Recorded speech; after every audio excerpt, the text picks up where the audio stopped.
अस्सलामुअलैकुम नाजरीन जी, मैं हूं नाइला भट्टी और आप देख रहे हैं न्यू BBC न्यूज HD। आइए शामिल करते हैं आज की अहम खबर शामिल करते हैं हमारे न्यू BBC न्यूज के bureau chief of Pakistan Ghulam Qadir भ्यू की रिपोर्ट के मुताबिक सांगड़ सिंध के दही इलाकों में बच्चों की तालीम की सूरत हाल अफसोसनाक है। बच्चियों के लिए प्राइमरी के बाद अगर तालीम हासिल करनी हो तो मिडल तक बॉयज़ के साथ हासिल करना होगी। अगर मैट्रिक करना चाहती हैं तो सिर्फ बॉयज़ हाई स्कूल में नाम दाखिल होगा और इम्तहानात देने आ सकती हैं। इसके बाद वालिदैन की मर्जी और हैसियत है तो शहर से तालीम हासिल करवाएं। दूसरी सूरत में बच्चों की तालीम के दरवाजे बंद, ना ही कोई वोकेशनल ट्रेनिंग प्रोग्राम, ना ही जदीद तरीन कंप्यूटर कोर्सेज। सांगड़ की फौजी कॉलोनी जो बेशुमार देहात पर मुश्तमिल है, इनमें से चक नंबर 3 में इलाके के मोअज़्ज़िज़ीन की काविशों से बच्चों के लिए मिडल स्कूल तामीर हुआ है, जिसको मोहम्मद खान जोनिजो के दरमियान दौर में अपग्रेड करके हाई स्कूल और बाद में इलाके के मोअज़्ज़िज़ीन की काविशों से इस स्कूल को अपग्रेड करके हायर सेकेंडरी तक कर दिया गया है। मगर स्टाफ, लाइब्रेरी,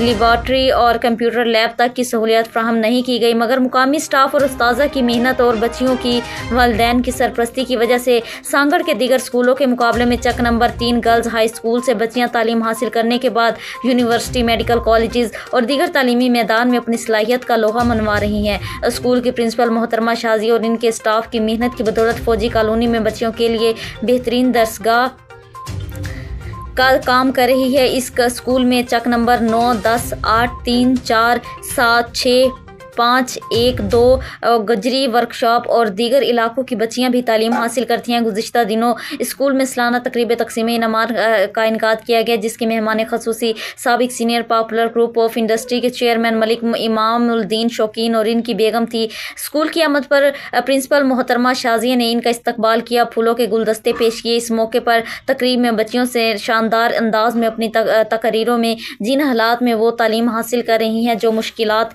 इनको दरपेश हैं, इस हवाले से मेहमान खसूसी की तवज्जो इन मसाइल की तरफ कराई। प्रिंसिपल ने भी अपनी तकरीर में हालात और वाक़यात स्कूल को दरपेश मसाइल बयान किए। बच्चियों ने सबक अमीज़ टैबलोज पेश करके हाज़रीन से खूब दाद वसूल की। मेहमान खसूसी मलिक इमामुद्दीन शौकीन ने अपनी तकरीर में कहा कि इन्होंने अपनी हमेशा तालीमी प्रोग्राम ख़ास और बच्चियों के प्रोग्राम को इसलिए तरजीह दी है, अगर हमारी एक बच्ची भी तालीम हासिल कर जाए तो हमारा पूरा एक ख़ानदान तरक्की करेगा। मुझे एहसास है कि दही इलाकों के बच्चियों और स्कूलों की सूरत हाल क्या है। अगर मैं चंद माह कबल इस इलाके का दौरा कर चुका तो इस इलाके की हालत के हवाले से ज़रूर बहुत कुछ कर सकता था। अब मैं मुंतखब नुमाइंदों की वजह से तवज्जो ज़रूर इस तरफ दिलवाऊंगा। अब तक के लिए इतना ही। मज़ीद खबरों और अपडेट्स के लिए देखते रहिए न्यू BBC न्यूज HD। हमसे ज़्यादा तरक्की